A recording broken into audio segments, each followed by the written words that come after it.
ஓம் ஸ்ரீ பிரித்யங்கரா தேவியே போற்றி போற்றி. நல்லதே நினைப்போம், நல்லதே நடக்கும். சக்தி பிரித்யங்கரா குழந்தைகளுக்கு இந்த தாயின் ஆசீர்வாதம் என்றுமே முழுமையாக கிடைக்கட்டும். அன்பு பிள்ளையே, இன்று இந்த தாயானவள் உனக்கு ஒரு சத்திய வாக்கினை கொண்டு வந்திருக்கின்றேன். அம்மா அப்படி என்ன சத்திய வாக்கினை நமக்கு தரப்போகின்றாள் என்று யோசிக்கின்றாய் அல்லவா?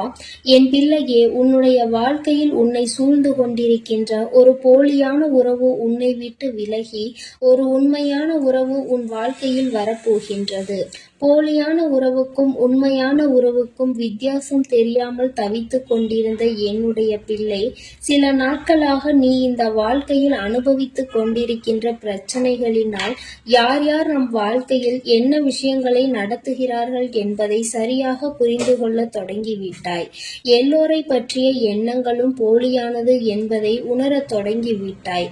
சில உண்மையான எண்ணங்களை கொண்டவர்கள், சில உண்மையை கொண்டவர்களும் வாழ்க்கையில் இருக்கிறார்கள் என்பது உனக்கு சற்று புரிய தொடங்கி இருக்கிறது. அதனால் என்னவோ, என் பிள்ளையே, அம்மா உண்மையானவர்களை மட்டும் என் அருகில் வைத்துவிட்டு மற்றவர்களை நீ விலக்கி வைத்துவிடு. எனக்கு உண்மையாக இருக்கின்றவர் ஒருவர் இருந்தால் கூட போதும்.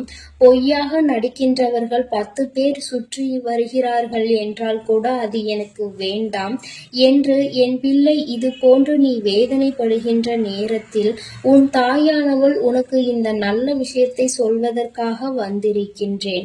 என் பிள்ளையே, உனக்கு இது போன்ற கொடுமைகளை செய்து கொண்டிருப்பவர்கள், உன்னிடத்தில் தேவையில்லாமல் நடித்து கொண்டிருப்பவர்கள் எல்லாம் காரணம் இல்லாமல் எதுவும் செய்யவில்லை. எல்லோருக்கும் ஒரு காரணம் இருக்கிறது. அது என்ன தெரியுமா? அவரவர் காரியத்திற்காக உன்னை பயன்படுத்த அவர்கள் நினைக்கின்றார்கள். அவர்களுக்கு தேவை என்றவுடன் உன்னை பயன்படுத்தி கொண்டு அவர்களுக்கு தேவை இல்லை என்றவுடன் உன்னை ஒதுக்கி வைப்பதுமாக இருந்து கொண்டிருக்கின்றார்கள்.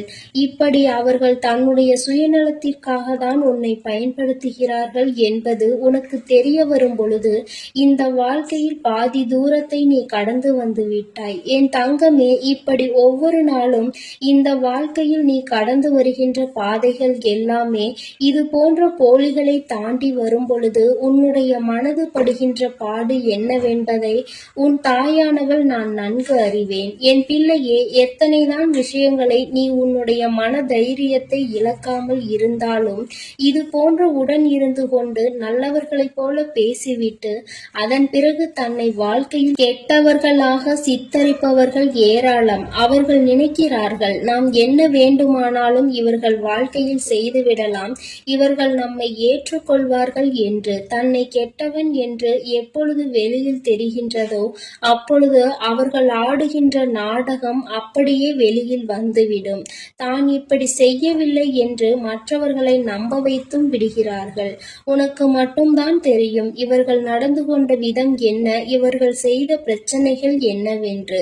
என் குழந்தையே, முதலில் இதையெல்லாம் கண்டு நீ பிரமித்து போகாதே. இங்கிருக்கின்ற மனிதர்கள் எல்லோருமே அடுத்தவர்கள் வாழ்க்கையில் என்ன கஷ்டங்களை கொடுக்க வேண்டும் என்றுதான் பெரிதாக நினைக்கின்றார்களே தவிர யாருக்கும் ஏதேனும் பிரச்சனைகள் என்றால் ஓடி வந்து கை கொடுக்க யாரும் இல்லை. அதுபோலதான் உன்னுடைய மனதை காயப்படுத்த தெரிந்தவர்களுக்கும் ஒருபொழுதும் உனக்கு நல்ல வழியினை காண்பித்து கொடுக்க தெரியவில்லை. அவர்களின் எண்ணங்கள், அவர்களின் வார்த்தைகள் உன் வாழ்க்கையில் கெடுதலை செய்ய வேண்டும் என்பது மட்டும்தான். தெரிந்தும் தெரியாமலும் கூட அவர்களால் உனக்கு ஒரு நல்லது நடந்துவிடக் கூடாது என்பதில் அவர்கள் மிகவும் தெளிவாக இருக்கின்றார்கள். என் பிள்ளையே, நடப்பது எல்லாம் நடந்துவிட்டு போகட்டும். சரி, இனி இவர்கள்தான் போலி என்று தெரிந்துவிட்டது.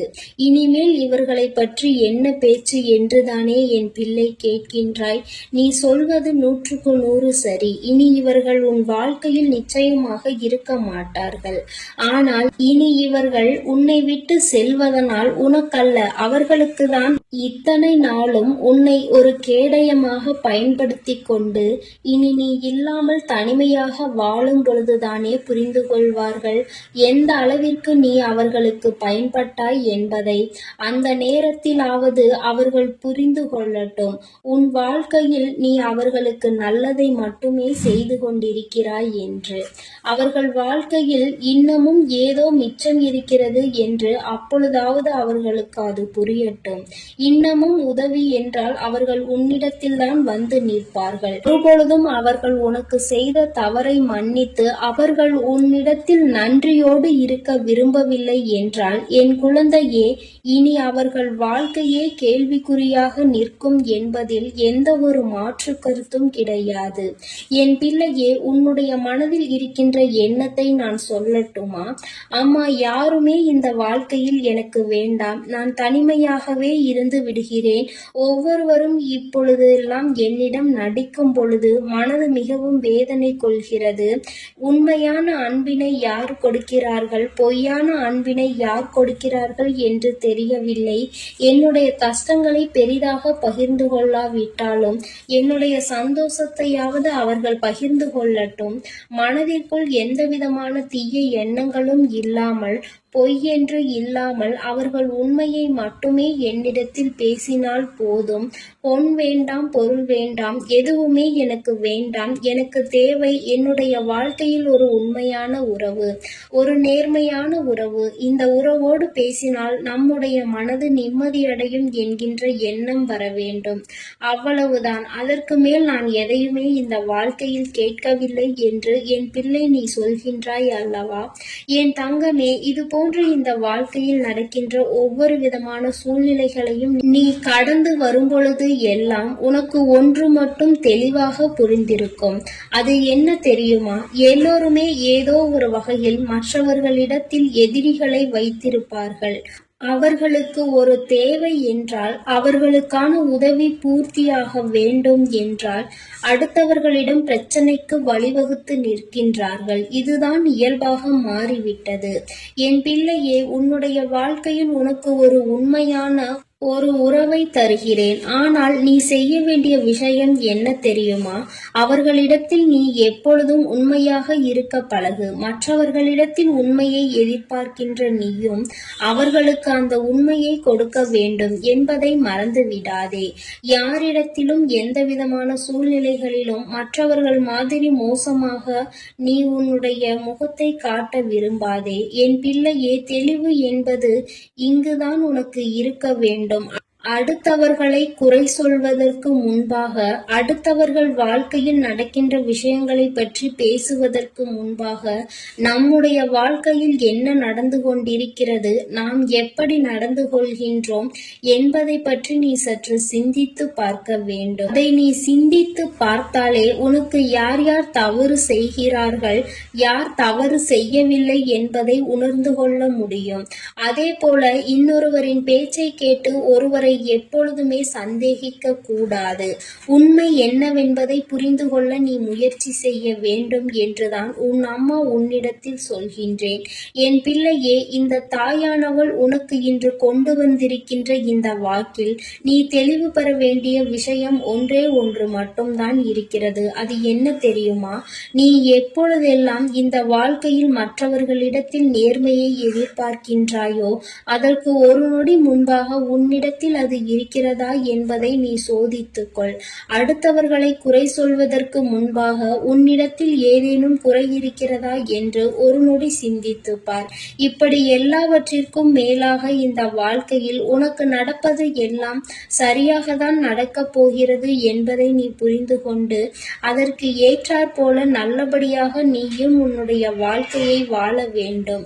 அப்பொழுது உனக்கு எல்லாமே நல்லபடியாக மாறிவிடும். நீ நினைத்தது போல இந்த வாழ்க்கை எதிர்பார்ப்புகளை குறைத்து, ஆசைகளை குறைத்துக்கொள். மற்றவை எல்லாமே தானாக உன்னை வந்து சேர்ந்துவிடும் என்பதை நீ உணர்ந்து கொள்வாய். என் தங்கமே, உன் தாயானவள் உன்னை நெருங்கும் நேரம் இனி உன் வாழ்க்கை என்றுமே சந்தோஷமாக மட்டுமே இருக்கும். என் அன்பு பிள்ளைக்கு இந்த தாயானவளினுடைய ஆசீர்வாதங்கள் எப்பொழுதும் முழுமையாக இருந்து கொண்டே இருக்கும். என் தங்கமே, அதனால் நீ எதற்காகவும் கலங்காதே, எதை நினைத்தும் வருந்தாதே. நீ நல்லதையே நினைத்தால் உன் வாழ்வில் எல்லாம் உனக்கு நல்லதாக மட்டுமே நடக்கும். என் அன்பு குழந்தைக்கு இந்த சக்தி பிரித்யங்கராவின் அன்பும் ஆசீர்வாதமும் முழுவதுமாக கிடைக்கும். ஓம் ஸ்ரீ பிரித்யங்கரா தேவியே போற்றி போற்றி. ஓம் ஸ்ரீ பிரித்யங்கரா தேவியே போற்றி போற்றி.